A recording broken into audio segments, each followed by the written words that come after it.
다 같이 찬송가 91장을 부르시겠습니다. 찬송가 91장 박수치며 찬양하겠습니다.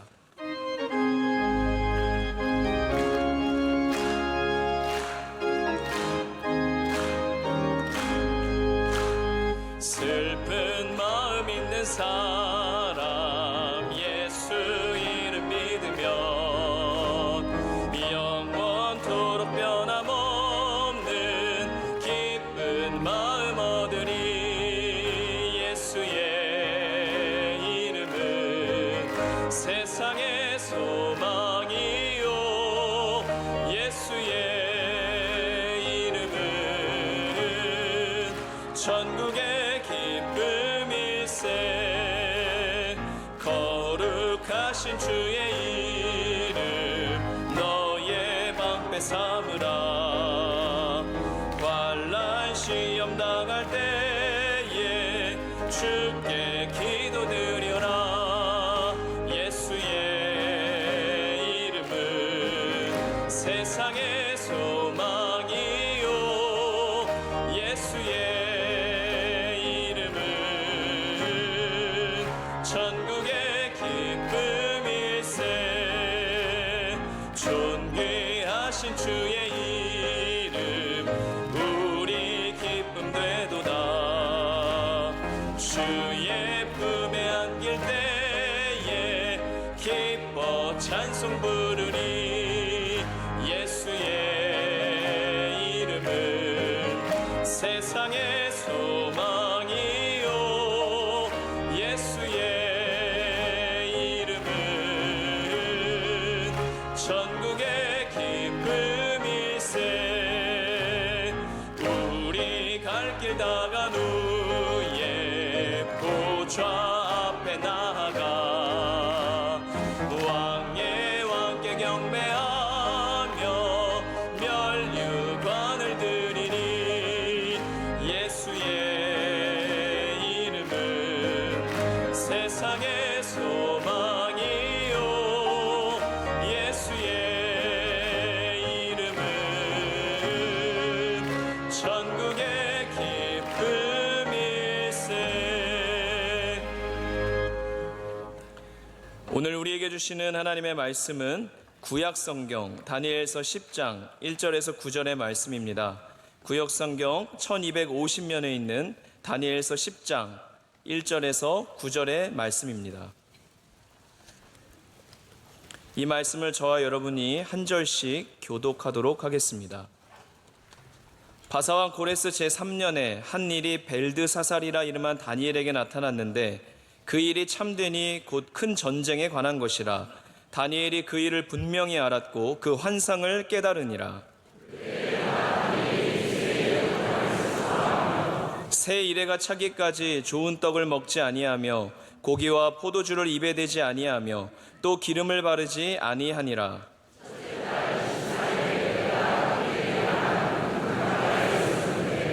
그때 내가 눈을 들어 바라본즉 한 사람이 세마포 옷을 입었고 허리에는 우바스 순금띠를 띠었더라.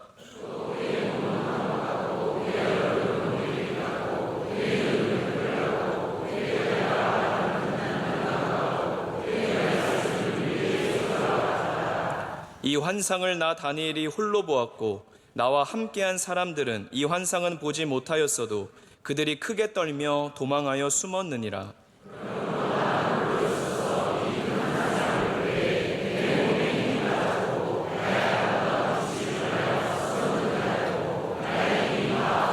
같이요. 내가 그의 음성을 들었는데 그의 음성을 들을 때에 내가 얼굴을 땅에 대고 깊이 잠들었느니라. 아멘.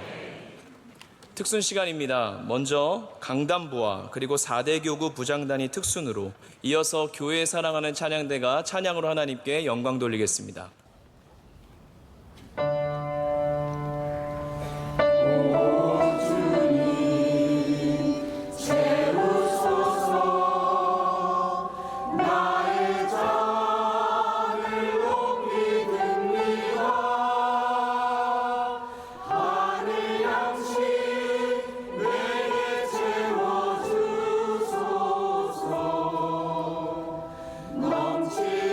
넘치도록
이제 말씀으로 은혜 받는 시간입니다. 담임 목사님께서 사명이 있는 사람의 자세, 제아의 말씀 선포하실 때 우리에게 큰 은혜의 시간이 될 줄 믿습니다.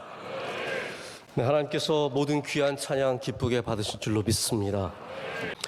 저는 오늘 여러분과 함께 다니엘 10장의 말씀을 나눕니다. 이제 10장의 말씀부터 오늘 이 10장이 어떻게 시작되는지에 대한 얘기지만 이건 아주 한 부분에 지나지 않고 10장 중반부터 시작해서 11장부터는 진짜 어떤 환상이 나타났는지를 우리가 알게 됩니다. 10장은 일종의 11장, 12장을 향한 개요, 인트로덕션이라고 할 수 있습니다. 그래서 오늘 말씀이 어떻게 하다가 이렇게 환상을 보게 되었는지에 대한 얘기가 나오죠. 근데 저는 이 다니엘 보면서 다니엘이 누구와 굉장히 닮았다라는 그런 생각을 좀 해보게 되었습니다. 누구와 닮았는지 제가 좀 이따 말씀을 드릴 텐데, 제가 코로나 전에 헝가리에 갈 일이 있어서 그때 가면서 저희 목사님 몇 분과 함께 체코의 프라하라는 곳을 들린 적이 있습니다. 여러분 프라하 아십니까? 우리는 프라하의 연인으로 잘 알고 있죠. 네.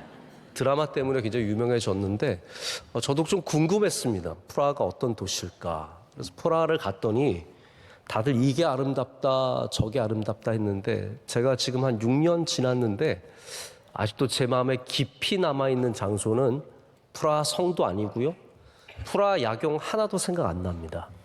프라하의 아름다웠던 그림들, 수많은 건물들 하나도 생각이 안 나고 딱 하나만 생각이 납니다.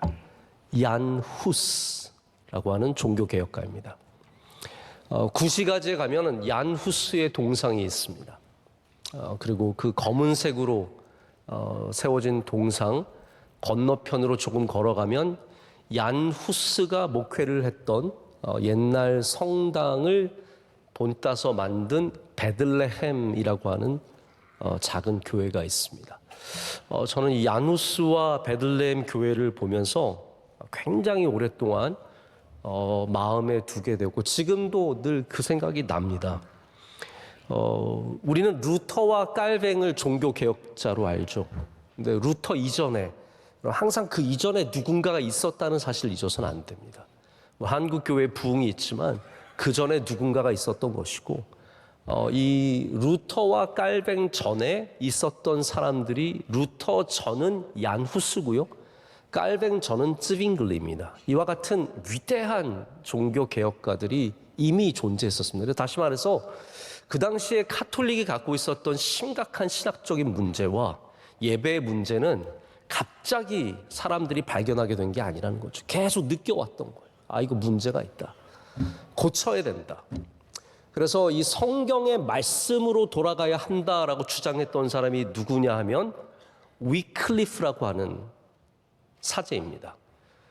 여러분 아무 관심이 없으시겠지만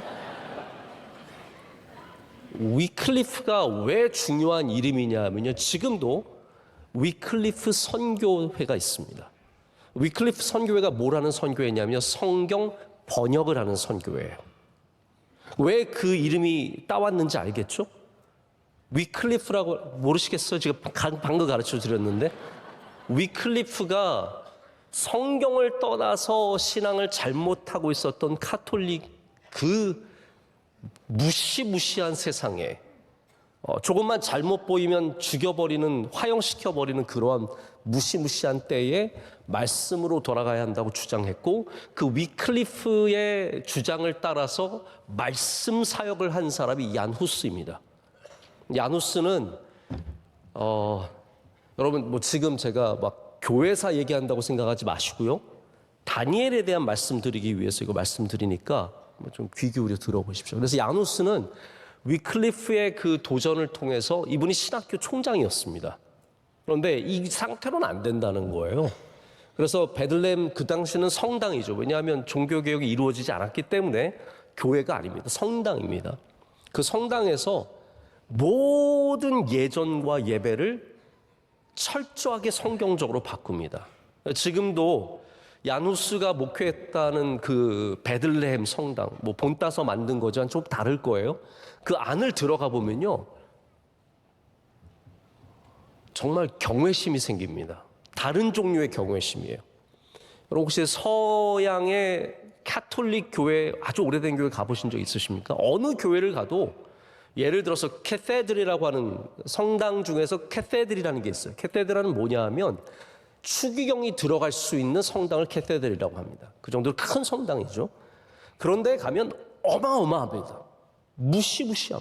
뭐 기둥마다 막 번쩍번쩍 거리고요. 어마어마한 그림들과 화려하게 확 돼 있는데 이 베들레헴 성전, 야누스가 세운 이 교회 성전은 벽에 회칠만 되어 있습니다. 큰 벽이 아무것도 없습니다. 찬송가 이렇게 그려져 있는 것 외에는 아무것도 없습니다. 오직 제단만 말씀 선포하시는 강대상, 이게 보통 아시겠지만 우리 종교개혁 전통에 따라서 말씀은 위에서 선포되어야 하기 때문에, 그래서 이 강단이 좀 높은 게 굉장히 신학적인 겁니다. 이건 하나님의 제가 높다는 게 아니에요. 제가 높다 그러면 더 높여야죠.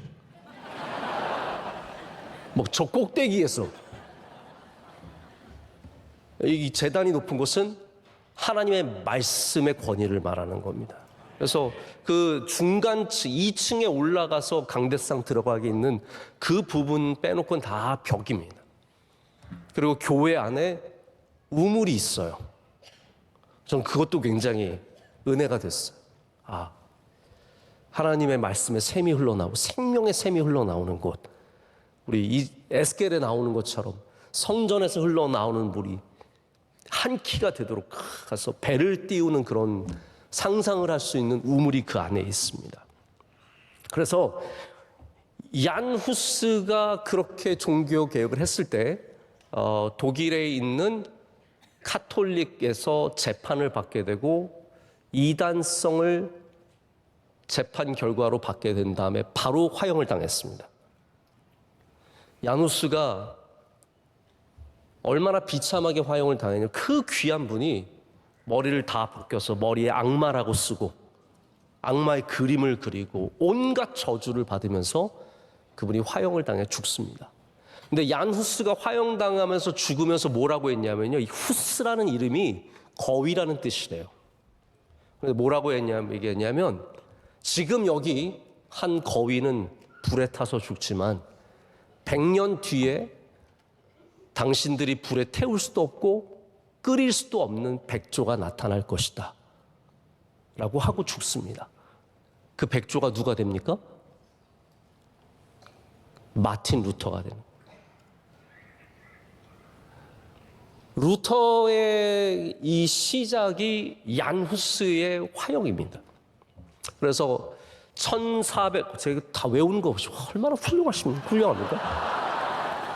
1415년에 얀 후스가 화형을 당했는데 1517년에 루터의 바로 종교 개혁이 시작이 되는 거죠. 제가 오늘 다니엘서를 읽으면서 얀 후스와 마틴 루터가 생각이 나는 것은 다니엘과 느헤미야가 바로 그런 관계처럼 느껴졌기 때문입니다. 다니엘과 느헤미야는 뭐 정확하게 100년은 아니지만 그 정도 떨어져 있는 시대를 살아간 사람입니다. 근데 제가 볼 때 얀 후스가 가졌던 그 하나님의 말씀에 대한 확고한 신념과 잘못된 카톨릭에 대한 이러한 생각들이 마틴 루터에서 고스란히 이어져 가는 것처럼 오늘 다니엘이 사명을 가진 사람으로서 보여주는 모든 자세가 바로 느헤미야가 성벽을 재건하기 위해서 예루살렘으로 가는 과정과 거의 흡사하다는 겁니다. 그래서 약간 일종의 평행 이론으로 다니엘과 느헤미야를 좀 이렇게 조명해 볼 수 있었습니다. 몇 가지가 아주 똑같습니다. 첫 번째로는 물론 이제 다니엘은 바벨론으로 시작해서 메대와 바사까지 이어지는, 바벨론에서 이 페르시아까지 이어지는 왕궁 생활을 했죠. 근데 느헤미야가 바사의 시대의 사람이었다. 똑같은 페르시아에 살았던 유대인이라는 것. 둘째는 뭐냐면 둘 다 아주 훌륭한 관원들이었다는 겁니다. 다니엘이 총리였죠. 그리고 느헤미야는 어떤 사람이었습니까? 술 맡은 관원. 여러분 오해하지 마세요. 술 맡은 건 술 마시는 관원이 아니라, 술을 많이 마시는 사람이 아니라 왕 옆에서 술을 보자 하는 특별한 왕과 아주 가까운 사람이라는 거죠. 제가 다니엘서를 얘기하면서 아주 깊게 여러분과 안 들어간 몇 부분들이 있는데 그 중에 하나가 다니엘이 환관이었을 내시였을 가능성이 굉장히 크다는 거예요. 근데 느헤미야도 마찬가지입니다.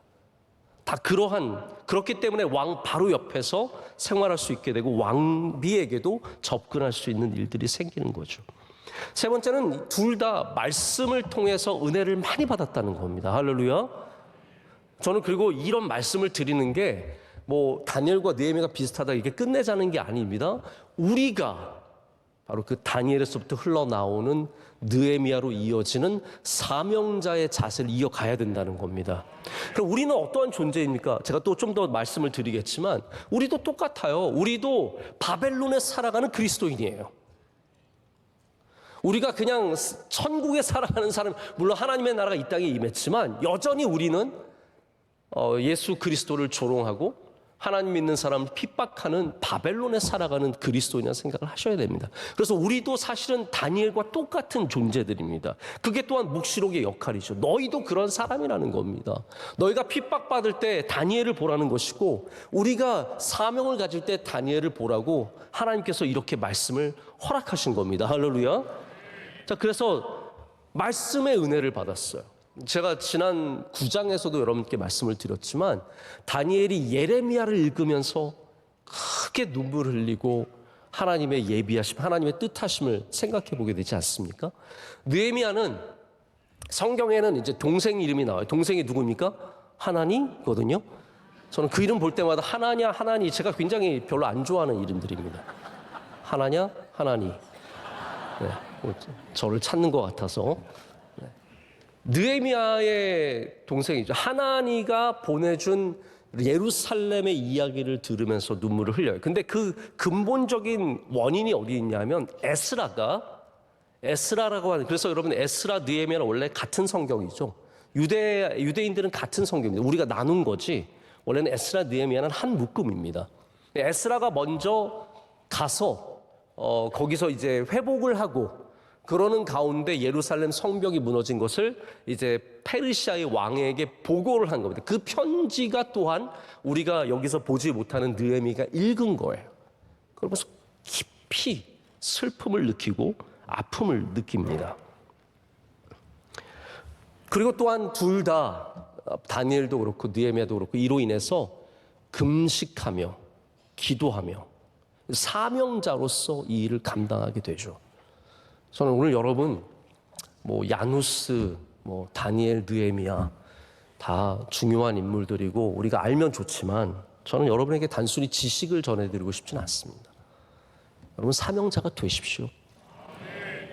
사명자가 되는 것이 우리가 성경에 있는 모든 지식을 다 아는 것보다 더 귀합니다. 사명자가 되시길 축복합니다. 그래서 바라기는 2000년이 넘은 이 시대에도 이러한 주의 사명자들이 이어지길 바란다는 거죠. 계속해서 우리도 다니엘과 느헤미야처럼 하나님의 말씀으로 감동받는 사람들이 되어야 합니다. 하나님의 말씀으로 눈물이 나오는 사람이 되어야 하고 그 감동으로 인해서 남들은 기뻐하고 즐거워할 때 나는 슬퍼하며 기도하며 금식할 수 있는 사람들이 되어야 된다는 거죠. 오늘 말씀에 다니엘은 hittegel이라고 하는 강가에서 이 환상을 보게 됩니다. hittegel은 제가 여러분 hittegel이라는 게 뭔지 아세요? 저도 연구를 안 하면 절대로 모를 것 같아요. hittegel은 티그리스 강을 말합니다. 티그리스 강. 여러분 잘 아시겠지만 이 고대 문명의 발상지가 있잖아요. 이집트의 나일강 유역, 델타라고 하는 삼각주 지역과 그리고 메소포타미아, 메소가 중간이란 뜻이고요. 포타미아가 강이란 뜻이에요. 강 사이에 있는 땅입니다. 그래서 티그리스와 유브라데스 강 사이에 있는 문명이 메소포타미아예요. 오늘 별걸 다 얘기합니다. 황하 문명, 우리 이런 문명들이 있잖아요. 그 티그리스가 바로 지금의 이란, 이라크 이런 지역들, 유브라데스 다 이 중동의 가장 중요한 물줄기를 대는 데가 여기였고 바로 그러한 물줄기를 통해서 번성한 국가들이 되었죠. 근데 다니엘이 어떤 이유인지 모르겠지만 이 티그리스 강에 가게 된 겁니다. 뭐 여러 가지 우리가 추측을 해볼 수 있습니다. 관료, 높은 관료입니다. 지금 다니엘이 나이가 어느 정도냐면 한 80세 정도 된 즈음입니다. 그러니까 나이가 상당히 아주 고위 관료로서 휴가를 받아서 갔을 수도 있고요.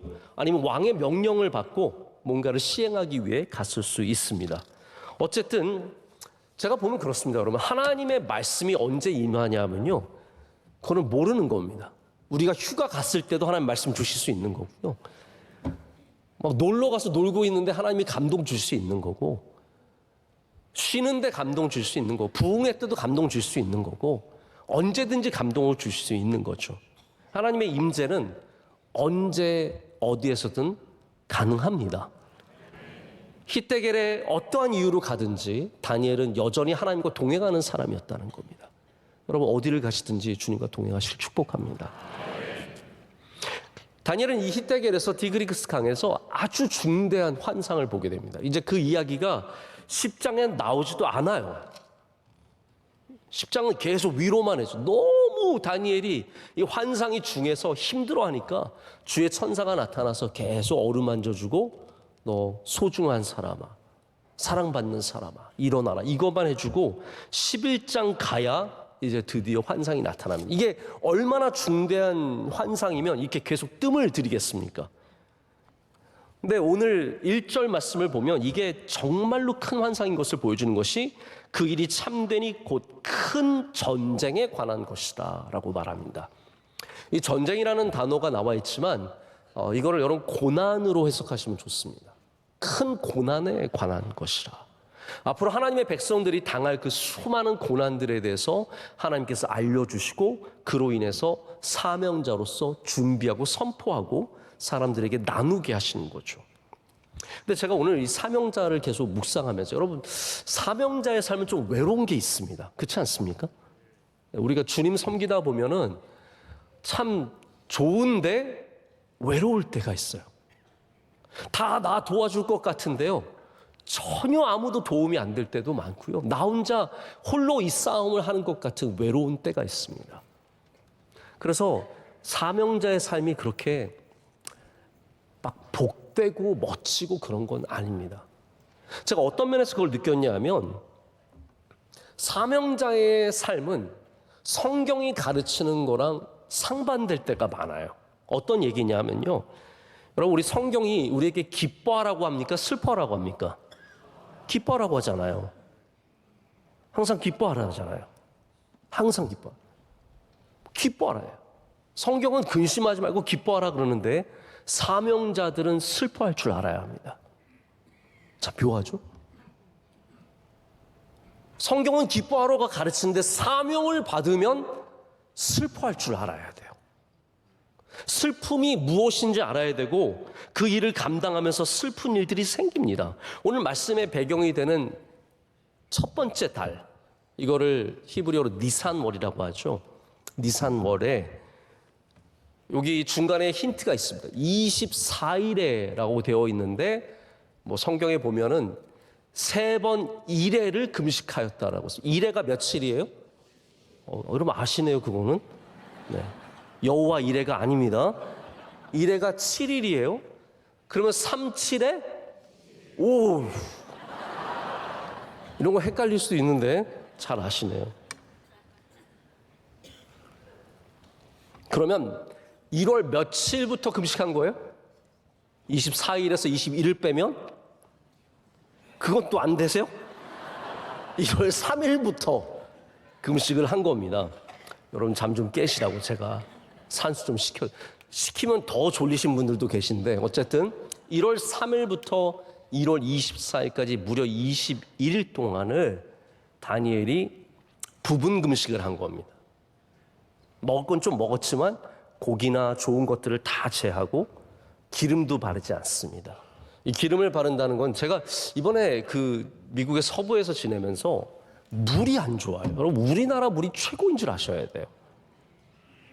이것도 아멘 하는 건지 모르겠어요. 어쨌든 우리나라 물이 진짜 좋아요. 우리나라 물은 뭐 샤워하고 나서 특별히 막 이렇게 막 땡기고 그런 게 많지 않습니다. 서부 물은요, 와, 정말 온몸이 뻣뻣해지는 것 같아요. 저는 원래 바디로션이라는 걸 안 바르는 사람이에요. 제일 안 바르시는 분이 원로 목사님이시고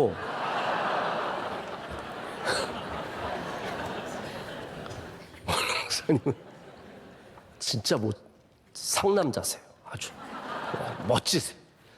저는 그래도 가끔 막 되게 뻣뻣함 바르거든요. 이 중동은 물이 좋지 않습니다. 그렇기 때문에 항상 기름을 발라줘야 합니다. 그런데 다니엘은 이 기간 동안은 기름을 절대로 바르지 않는 거예요. 다 아주 고난의 삶을 지나가는 거예요. 근데 여기 중요한 게 뭐냐면 이때가 바로 1월 14일이 6월절입니다. 니산월 14일이 6월절입니다.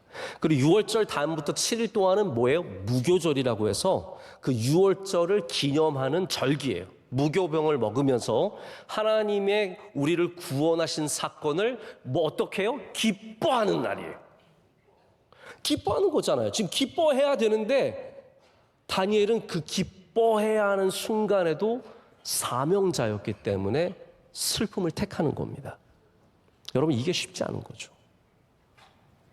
성경은 우리에게 기뻐하라고 가르칩니다. 그리고 심지어는 다니엘이 이 히데겔 강가에 가 있었을 때가 유대인들이 가장 기뻐하는 절기를 보낼 때예요. 그런데 다니엘은 사명자이기 때문에 슬퍼하는 겁니다. 아파하는 거죠. 새 이래를 슬퍼하며 보내며 좋은 떡을 먹지 않았고 고기와 포도주를 입에 대지 않았고 기름을 바르지 않았습니다. 저는 이걸 거룩한 슬픔이라고 부르고 싶습니다. 우리 그리스도인들은 사명을 받으면 슬퍼할 줄 알아야 합니다. 우리 교회에 다음 세대가 주는 걸 보며 슬퍼할 줄 알아야 되고, 사람들이 교회를 조롱할 때 슬퍼할 줄 알아야 되고, 하나님의 마음을 생각하면서 슬퍼할 줄 알아야 합니다. 제가 보면 비판하는 사람들은요, 슬퍼할 줄 모릅니다. 잘 생각해 보세요. 여러분, 비판하는 사람들은 슬퍼할 줄 모릅니다. 좋아합니다. 왜냐하면 비판할 거리들이 있으니까요. 지금 한국 사회를 보면 저 사람 안 되는 게 기뻐서 비판하면서 즐거워합니다. 한국을 위해서 눈물 흘린 사람 많지 않습니다. 대한민국이 잘 되기 위해서 눈물 흘리는 사람 많지 않습니다. 오직 한쪽의 정의와 한쪽의 승리를 위해서 기뻐할 뿐이죠. 여러분, 그래서 우리 성도들은 남이 안 되는 걸 보면서 기뻐하면 절대로 안 됩니다. 우리는 슬퍼할 줄 알아야 합니다. 이게 하나님의 언어이고 하나님의 말씀을 이해할 수 있는 능력이 있어야 돼요. 저는 제가 영어를 완벽하게 하지 못한다는 것을 제가 누구보다도 제 자신이 잘 알고 있습니다. 그거 언제 알게 되냐면요, 미국 사람들이랑 잘 지내다가 얘네들 웃을 때 전 안 웃기면 그때 깨닫는 거예요. 아, 나는 영어가 완벽하지 않구나. 한 박자 늦게 웃을 때 그러면 벌써 이미 지나간 거예요. 무슨 말인지 모르는 겁니다.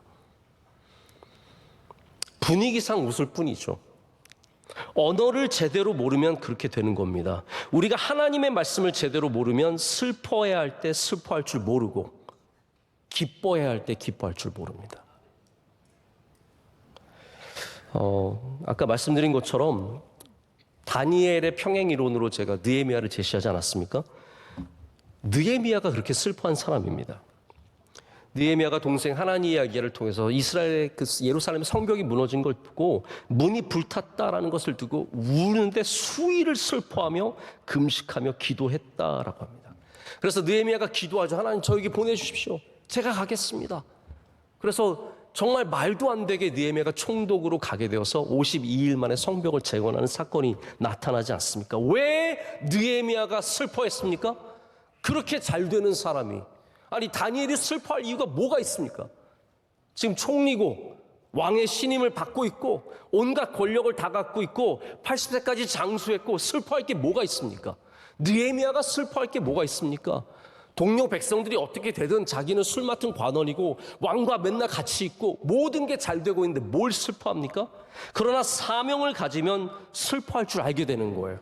내가 아무리 잘 살아도, 내가 아무리 건강해도, 우리 교회가 아무리 잘 돼도 슬퍼할 줄 안다는 거죠.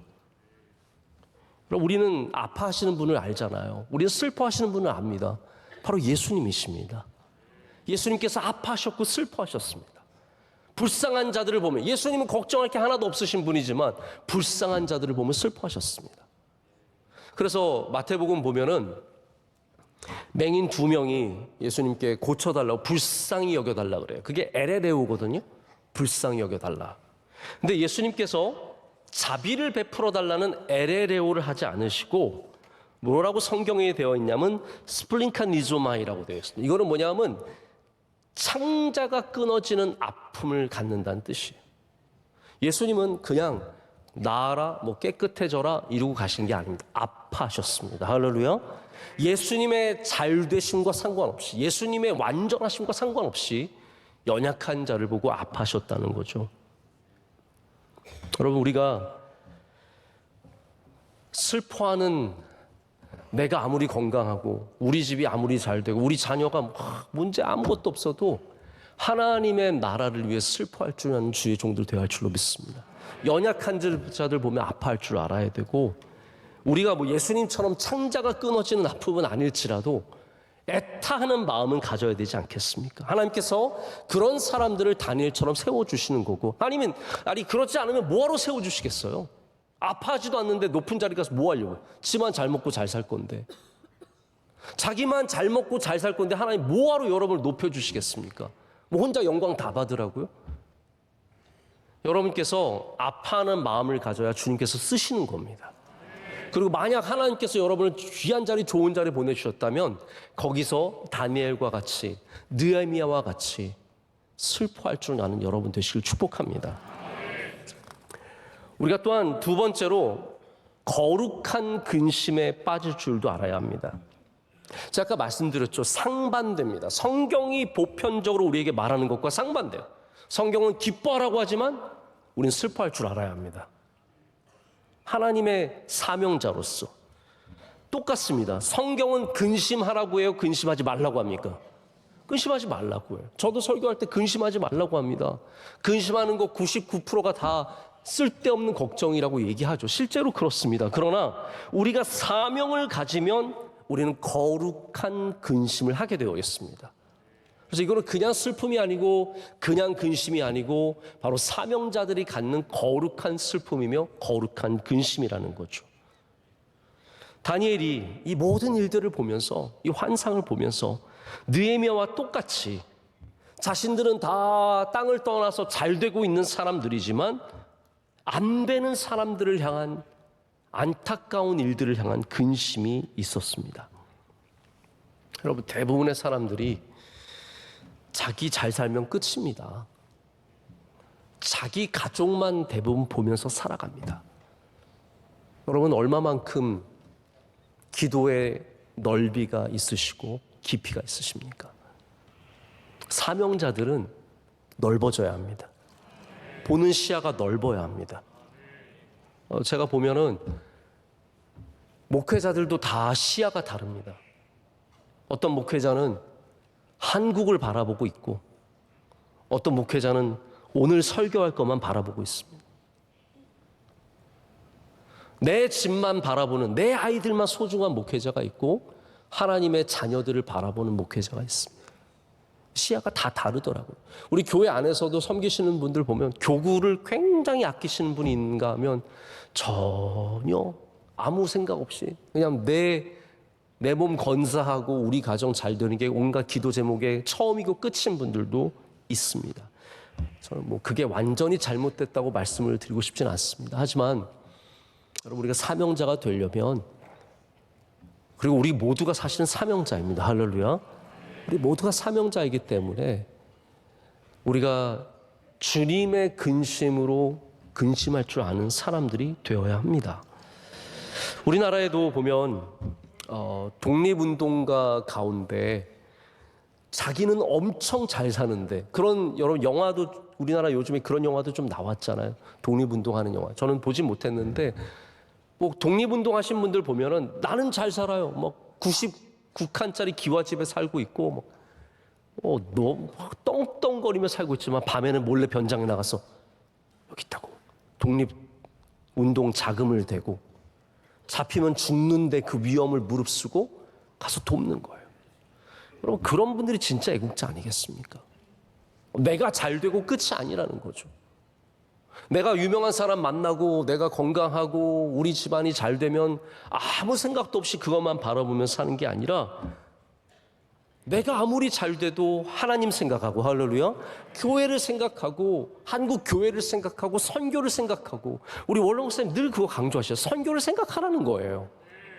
여러분, 선교 생각하시길 축복합니다. 그게 사명자 아니겠습니까? 대단한 사명이 아니라 선교만 생각해도 여러분이 사명자가 될 수 있는 겁니다. 제가 꼭 가보고 싶은 미술관이 있는데, 여러분도 아시죠? 간송미술관 아시죠? 우리나라에 이 간송이라는 분이 집안이 뭐 정승 집안이고 종로에서 모든 상권을 다 가졌던 집이라서 이루 말할 수 없는 부자였는데, 이분이 가산을 다 털어서 일제시대 때부터 우리나라 해방하고 계속 이어서 일제에게 빼앗긴 우리 국가 유물들 다 사옵니다. 막 일본에 보내가지고 사오고, 막 지금으로 따지면 수백억짜리를 막 사오고 그렇게 해서 하는 거예요. 이분은 뭐 자기 혼자 잘 먹고 잘 살려면 뭐그 당시에 페라리는 없었겠지만 뭐 그런 차 막 10대씩 몰 수 있고, 뭐 집안에 뭐 별 오디오 세트 1,100억짜리 갖다 놓을 수 있는 분인데, 그게 아니라 뭔가 사명을 갖고 살아가니까 내가 잘 되는 것과 상관없이 살아가는 거예요. 여러분, 다니엘이 그렇고 느헤미야가 그렇습니다. 이민 가서 잘 되면 엄청 사람들이 우러러 봅니다. 미국 가서 보니까 이민 오셔서 잘 되신 분들이 계시더라고요. 훌륭한 기업을 이끄시고 뭐 별의별 일들로 잘 되신 분들, 그런 분들은 다들 지나갈 때 그분을 다 존중해줘요. 저분은 이민자로서 성공하신 분이다, 훌륭하다. 뭐 얘기 들어보면 뭐 집이 뭐 어디에 뭐가 있고 뭐 요트가 몇 대고 뭐 그런 분들이 계세요. 여러분, 지금 따지자면 다니엘과 느헤미야는 그런 사람이에요. 이민 가서 대박 친 사람들입니다. 하지만 이분들의 마음은 항상 하나님을 향하고, 하나님의 백성들 향하고, 예루살렘이 걱정이 되고 그러는 거 아니겠습니까? 여러분, 나 혼자 잘 사는 것이 전부인 사람들 되지 않으시길 축복합니다. 다니엘처럼, 느헤미야처럼 하나님의 행하시는 일들을 바라볼 수 있으시길 축복합니다. 자, 이제 제가 말씀의 결말로 나아가는데요. 5절부터 천사가 등장을 하고 그 천사에 대한 묘사가 아주 상세합니다. 한번 말씀을 잠깐 보실까요? 5절과 6절을 제가 한번 읽어보겠습니다. 그때 내가 눈을 들어 바라본즉 한 사람이 세마포 옷을 입었고 허리에는 우바스 순금 띠를 띠었더라. 또 그의 몸은 황옥 같고 그의 얼굴은 번갯빛 같고 그의 눈은 횃불 같고 그의 팔과 발은 빛난 녹과 같고 그의 말소리는 무리의 소리와 같더라. 아멘. 이게 이제 천사를 묘사하는, 설명하는 이제 2절의 말씀입니다. 제가 이 긴 이야기를 좀 짧게 말씀을 드리자면, 이 천사는 누군지 모릅니다. 여러 의견들이 있고요. 뭐 가브리엘이다. 네, 여러분 아시겠죠? 가브리엘은 이런 스타일이 아닙니다. 가브리엘은 이렇게 무섭게 생기지 않았습니다. 생각해보세요. 소식을 전해주는데 막 불이라 이렇게 나타나서 막 너에게 축복이 있을지어다. 뭐 되겠습니까? 미가엘 가능성이 굉장히 크지만 그것도 정확하진 않습니다. 여러분 아시겠죠? 미가엘은 하나님의 군대 장관입니다. 그래서 그 묘사에는 좀 맞지만 그것 또한 뭐 정확하지 않습니다. 다니엘에서는 이 천사가 누구인지를 우리에게 가르쳐주고 있지는 않습니다. 하지만 제가 이 질문을 해보는 거예요. 왜 천사일까? 여러분, 다니엘서를 이렇게 보시다 보니까 천사가 너무 많이 나오지 않으세요? 모르셨어요? 천사가 엄청 많이 나옵니다. 근데 그게 요한계시록과의 공통점이에요. 묵시록은 천사가 나옵니다. 묵시록에 천사가 나온 이유가 있습니다. 우선 요한계시록과 다니엘이 비슷한 게 굉장히 많습니다. 오늘은 자꾸 평행이론을 많이 얘기하는데 요한계시록 여러분 맨 마지막 절은 아니지만 그 한 절 전에 주 예수여 오시옵소서. 마라나타가 있죠. 주 예수 오시옵소서. 그게 요한계시록의 결론이라면 다니엘의 결론도 바로 산돌이신 예수 그리스도의 오심입니다. 이 모든 것에서 구원하실 분, 예수 그리스도의 오심. 그리고 또 하나의 공통점이 바로 이렇게 천사가 계속해서, 여러분 요한계시록 보면 천사 얘기가 얼마나 많이 나와요. 뭐 처음부터 끝까지 천사들이 나와서 계속 활동을 하죠. 근데 그게 다 이유가 있다는 겁니다. 묵시록이 쓰여진 때는 이 땅에 하나님의 백성들이 고난받고 있을 때입니다. 묵시록은 고난받는 백성에게 주시는 하나님의 메시지예요. 근데 가장 안타까운 것은 뭐냐면 묵시록의 때에 누가 없냐면 선지자들이 없는 거예요. 이해가 되시죠? 선지자들이 없기 때문에 하나님께서는 그 하늘의 메시지를 우리에게 주시기 위해서 누구를 사용하시는 거예요? 천사를 사용하시는 거예요. 천사들을 통해서 하늘의 메시지를 우리에게 던져주시고 이 어려운 시기에 하나님의 천사를 통해서 위로하시는 겁니다. 그래서 10절 우리가 읽진 않았지만 10절 보면 바로 천사가 나타나서 다니엘을 위로합니다. 10절 제가 한번 읽어볼까요? 한 손이 있어 나를 어루만지기로 내가 떨었더니 그가 내 무릎과 손바닥이 땅에 닿게 일으키고 내게 이르되 큰 은총을 받은 사람 다니엘아 내가 내게 이르는 말을 깨닫고 일어서라. 이렇게 말합니다. 할렐루야. 천사가 위로합니다. 오늘 말씀을 통해서 우리 사명을 받은 사람들에게 하나님께서 어떤 은혜를 주시는지 또한 함께 마지막으로 생각해 보기를 원합니다. 하나님은 사명자에게 반드시 위로함을 주시고 말씀을 주시고 우리로 깨달아 알게 하시고 갈 수 있는 힘과 능력을 주십니다. 쓰러지셨습니까? 천사가 일으켜 줄 줄로 믿습니다. 하나님의 일을 하다가 지치셨습니까? 하나님께서 반드시 여러분을 일으켜 주십니다. 우리가 사명을 갖고 가면 하나님은 여러분을 절대로 놓지 않으십니다. 우리가 사명 없이 가기 때문에 하나님을 버리고 이 세상만 바라보며 가기 때문에 우리가 천사를 만나지 못하는 겁니다.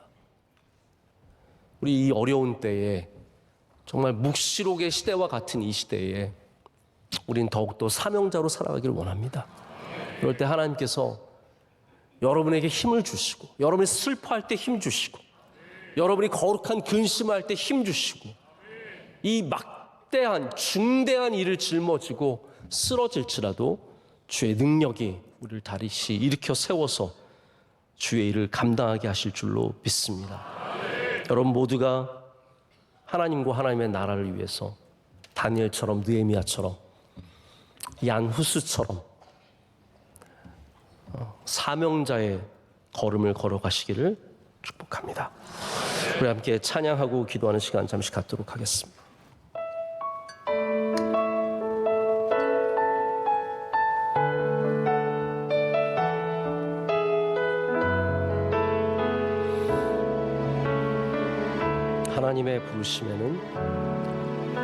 하나님의 부르심에는 후회하심이 없네. 내가 이 자리에 선 것도 주의 부르심이라. 하나님의 부르심에는 결코 실수가 없네. 나를 부르신 하나님의 신실하심을 다시 한번 합니다. 하나님의 부르심에는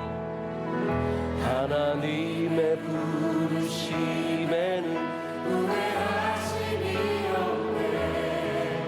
내가 이 자리에 선 것도 주의 부르심이라. 하나님의 부르심에는 결코 실수가 없네. 나를 부르신 하나님의 신실하심을 날 부르신 뜻